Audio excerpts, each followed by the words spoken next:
धरती हमनी के सिखावले देशभक्ति उमरी से ना संकल्प से नापला जाला। भारत माता की। हमने कहा था ना माफिया राज का अंत करेंगे, हो गया ना माफिया। और मुझे अच्छा लगा आपने बुलडोजर भी खड़ा कर दिया है। कांग्रेस कहती थी राम हुए ही नहीं, आरजेडी ने कहा कि मंदिर नहीं बनने देंगे, और समाजवादी पार्टी राम भक्तों पर गोली चलाती है।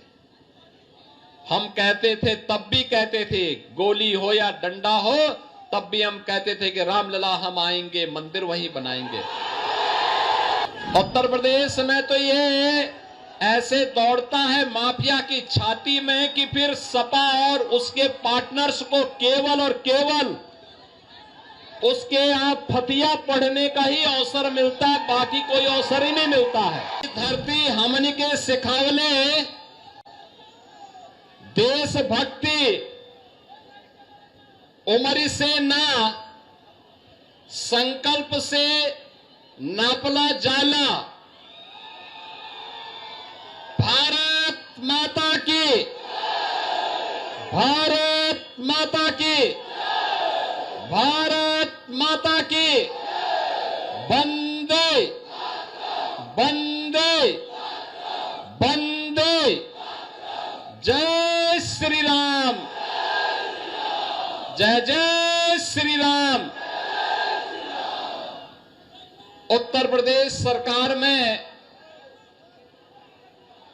मंत्रिमंडल के मेरे वरिष्ठ सहयोगी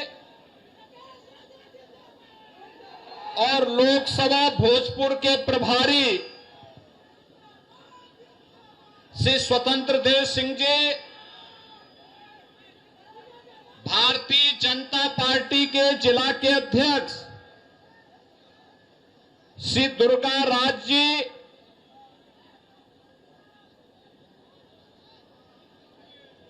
प्रदेश कार्य समिति सदस्य भारतीय जनता पार्टी बिहार श्री मुक्तेश्वर ओझा जी, शाहपुर विधानसभा के प्रभारी और उत्तर प्रदेश सरकार के पूर्व मंत्री श्री आनंद स्वरूप शुक्ला जी, विधानसभा के प्रभारी श्री धीरेन्द्र सिंह जी, शिवलाल पाटीदार जी, हीरालाल गुप्ता जी, अमरनाथ राय जी और युवा और जुझारू प्रत्याशी भारतीय जनता पार्टी और एनडीए के युवा और जुझारू प्रत्याशी श्री राकेश रंजन ओझा जी, शाहपुर के भारी संख्या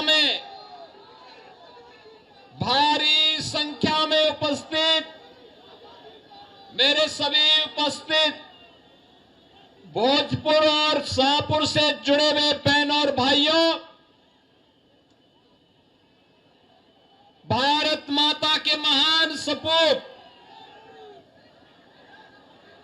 वीर कुंवर सिंह और बाबू जगजीवन राम की इस पावन धरा को कोटि कोटि नमन करते हुए आप सभी का मैं अभिनंदन करता हूं।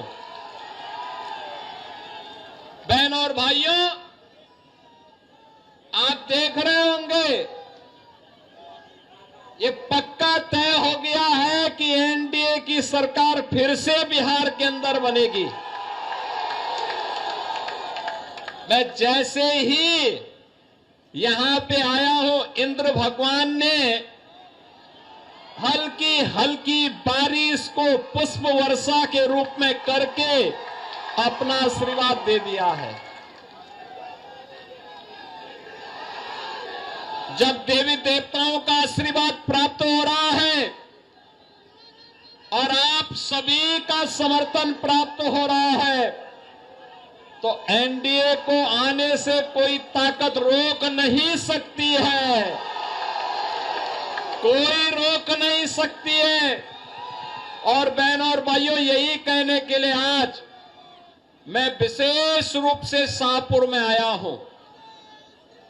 बहनों और भाइयों, बिहार के गौरव पर हर व्यक्ति, भारत का हर नागरिक गौरव की अनुभूति करता है। बिहार का अपना गौरवशाली इतिहास रहा है। ये वही धरती है जिस धरती ने महात्मा बुद्ध को ज्ञान प्रदान किया था। ये वही धरती है जिसने भारत को एक नई दिशा देने वाले और भारत का स्वर्ण युग लाने वाले चाणक्य जैसा ऋषि भारत को दिया था। और ये वही धरती है जिस धरती ने चंद्रगुप्त मौर्य के रूप में भारत को यशस्वी शासन की बागडोर सौंपी थी। ये वही धरती है जिस धरती में वीर कुंवर सिंह पैदा हुए, जिस धरती ने डॉक्टर राजेंद्र प्रसाद देश का प्रथम राष्ट्रपति दिया, जिस धरती ने बाबू जगजीवन राम को दिया, जिस धरती ने जब देश के अंदर लोकतंत्र के गले को घोंटने का कार्य हो रहा था, तब सदैव जयप्रकाश नारायण को पैदा करके जिस धरती ने लोकतंत्र को फिर से बचाने का काम किया, ये वही पावन धरा है बिहार की, जिसको नमन करने के लिए आज मैं आपके बीच आया हूं। बहनों और भाइयों, एक गौरवशाली अतीत, लेकिन इस गौरवशाली अतीत पे आरजेडी का 15 वर्षों का कार्यकाल और उससे पहले कांग्रेस का कार्यकाल एक कलंक से कम नहीं है। एक पहचान के संकट के दौर से बिहार के लोगों को, बिहार के नौजवानों को, बिहार के नागरिकों को गुजरना पड़ा था।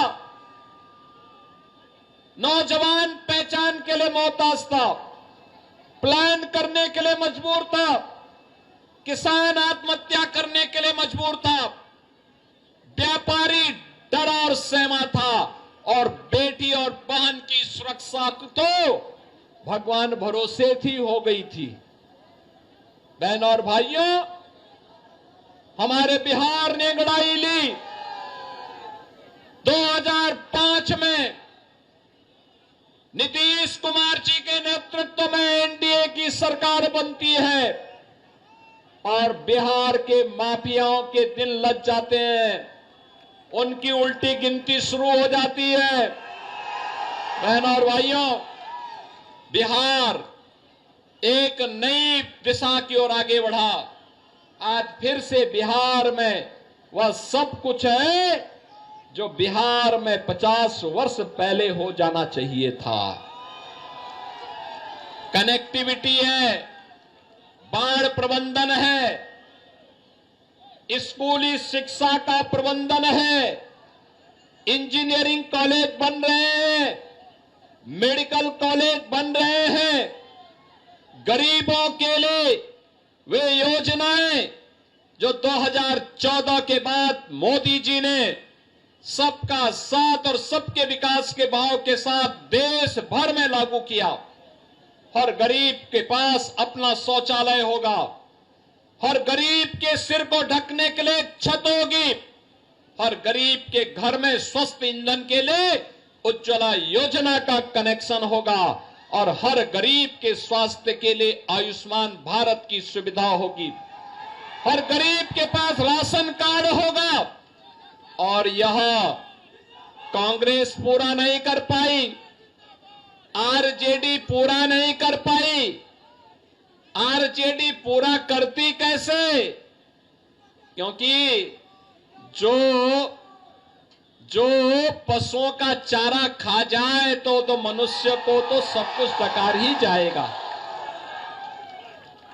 उन्होंने तो यही किया था, लेकिन मोदी जी ने कहा सबका साथ और सबका विकास।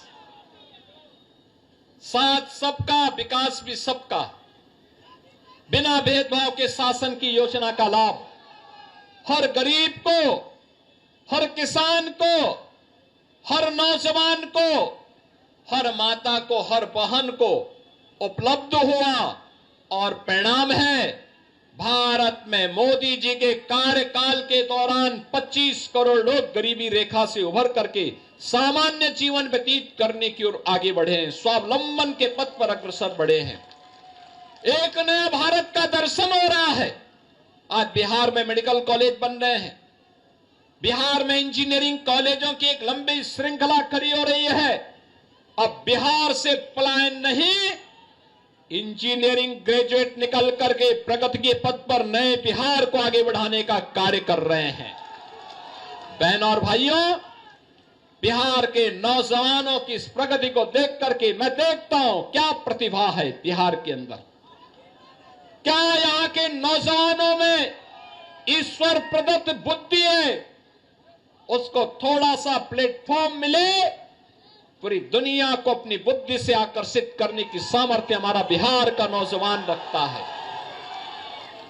देश के अंदर जहां कहीं भी बिहार के नौजवानों को कार्य करने का अवसर प्राप्त हुआ, उसने अपनी प्रतिभा का लोहा मनवाया है।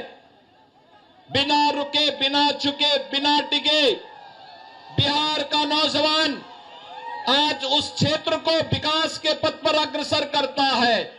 लेकिन बहनों और भाइयों, 2005 के पहले परिवारवाद का दंश झेल लाए बिहार अराजकता और गुंडागिर्दी की चपेट में पूरी तरह माफिया राज का शिकार हो चुका था। बहनों और भाइयों, मैं धन्यवाद दूंगा एनडीए की नीतीश कुमार जी की सरकार को, जिन्होंने पिछले 20 वर्ष के अंदर अथक परिश्रम करके उसे उभारने में बड़ी मदद की। आज बिहार को अपनी पहचान है। आज बिहार के ऊपर कोई प्रश्न खड़ा नहीं करता है। आज बिहार के अंदर कनेक्टिविटी है, बाढ़ प्रबंधन है और वह सब कुछ है जो आकांक्षा बिहार के नागरिकों की बिहार के प्रति है। और बिहार को आगे बढ़ाने के लिए यह रफ्तार थमनी नहीं चाहिए। डबल इंजन की सरकार डबल इंजन स्पीड से, बुलेट ट्रेन की स्पीड से बिहार की प्रगति को आगे बढ़ा सके, इसी के लिए आपका आह्वान करने के लिए मैं आपके बीच में यहां पर उपस्थित हुआ हूं। बहनों और भाइयों, मैं पूछना चाहता हूं कि क्या आज तो बिहार विकास भी है और विरासत भी है, इस परंपरा के साथ जुड़ चुका है। कितनी शानदार विरासत, विकास भी है, विरासत भी है। विरासत वह जो राम की परंपरा है, कृष्ण की परंपरा है, भगवान शिव की परंपरा है, बाबा महेंद्रनाथ की परंपरा है, महर्षि विश्वामित्र की परंपरा है, बुद्ध की परंपरा है, बाबू जगजीवन राम, डॉक्टर राजेंद्र प्रसाद जी की परंपरा है।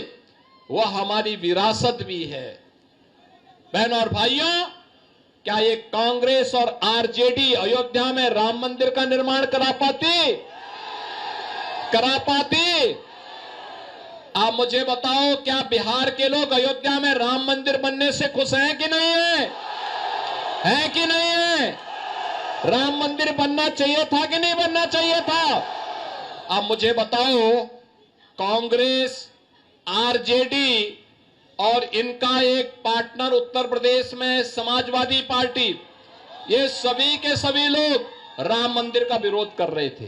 कहते थे, कांग्रेस कहती थी राम हुए ही नहीं, आरजेडी ने कहा कि मंदिर नहीं बनने देंगे, और समाजवादी पार्टी राम भक्तों पर गोली चलाती है।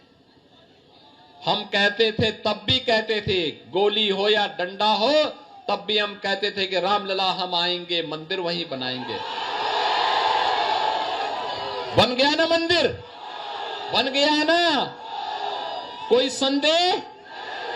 तो एनडीए की, बीजेपी की सरकार जो बोलती है वो करके भी दिखाती है। हमने कहा था ना, माफिया राज का अंत करेंगे, हो गया ना? माफिया और मुझे अच्छा लगा आपने बुलडोजर भी खड़ा कर दिया है माफिया के लिए। उत्तर प्रदेश में तो ये ऐसे दौड़ता है माफिया की छाती में कि फिर सपा और उसके पार्टनर्स को केवल और केवल उसके यहां फतिया पढ़ने का ही अवसर मिलता है, बाकी कोई अवसर ही नहीं मिलता है। बहनों और भाइयों, मैं आप सबका यही आह्वान करने के लिए आया हूं कि जंगल राज से बिहार उभर चुका है, विकास और प्रगति के एक नए प्रतिमान को स्थापित कर रहा है और बिहार आज जिस दिशा में आगे बढ़ा है, यह गति थमनी नहीं चाहिए, रुकनी नहीं चाहिए, झुकनी नहीं चाहिए। इसके लिए भारतीय जनता पार्टी और एनडीए ने यहां से राकेश रंजन ओझा को अपना प्रत्याशी बनाकर के आपके बीच में उतारा है। राकेश रंजन ओझा को विजयी बना के भेजना है ना, बना के भेजना है ना। विकास के जो कार्य बाकी रह गए उनको पूरा करवाना है ना। अच्छे स्कूल चाहिए, अच्छी कनेक्टिविटी चाहिए, अच्छा रोजगार चाहिए, स्किल डेवलपमेंट के सेंटर चाहिए, औद्योगिक विकास के लिए नए नए यहां पर स्थान चाहिए। इस कार्य को आगे बढ़ाने के पक्षधर है ना, पक्षधर है ना। तो ये कार्य मजबूती के से आगे बढ़ाएंगे। कमल चुनाव चिन्ह पर श्री राकेश रंजन ओझा जी को भारी बहुमत से विजयी बनाएंगे ना, विजयी बनाएंगे।